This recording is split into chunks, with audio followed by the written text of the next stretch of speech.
হাসান ভাই এটা কি? ভাই এটা হলো পদ্মা বিরিয়ানি ভাই। পর্দা বিরিয়ানি। পদ্মা বিরিয়ানি। পর্দা বিরিয়ানি কেন? বাটন দিয়ে পদ্মা বিরিয়ানি। পর্দার মধ্যে লুকায় ছিল বিরিয়ানি। পদ্মার ভিতর লুকাই ছিল ভাই। আচ্ছা আচ্ছা।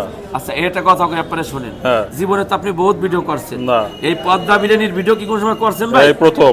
এই প্রথম। এই দেখেন 1 2 3 4 এই যে 4 পিস মাংস থাকবে। এই প্যাকেজটা 350 টাকা। একটা কথা বলি 350। একটা কথা কই ভাই। এবার একটা কথা কই শুনেন। হাসান মামার মাল খাইবো কালারে। আচ্ছা আচ্ছা এই একটা কথা। আরেকটা কথা আসলে শুনেন, এই বাসমতি চাল দিয়ে এরকম এই পদ্মা বিরিয়ানির ভিডিও কি আগেবারে কোনদিন করছেন? না, করি নাই। করেননি। এই হাসান মামা মানে চমক। এই হাসান মামা একটা চমক দিব, আপনারা মাঝে মাঝে আসবেন আমার কাছে। আচ্ছা, তো আপনি নাকি নতুন শোরুম নিছেন? ভাই এই যে আমার নতুন শোরুমটা ভাই। তাই? আচ্ছা, এটা কোথায়? শুনেন আরেকটা কথা আছে ভাই। 1 তারিখ 700 টাকা কেজি গরু। খালি এই আমার এই দোকান উদ্বোধন করছি 25 তারিখে। 1 তারিখে আমি এই বাজেট কাঁচা না পাকা? এটা পাকা পাকা। লাল ভুনা? লাল ভুনা না, এটা আপনার হ্যাঁ লাল ভুনা।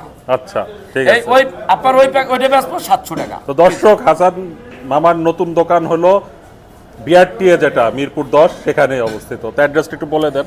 আমার ঠিকানাটা আসছে হলো আপনার বিআরটি 10 নম্বর, বিআরটির পাশে একদম হাসান মামার বিরিয়ানি হাউস। এখানে আপনার সাইনবোর্ড দিয়ে আছে, সাইনবোর্ড দেখে আইতে পারবেন। ওকে।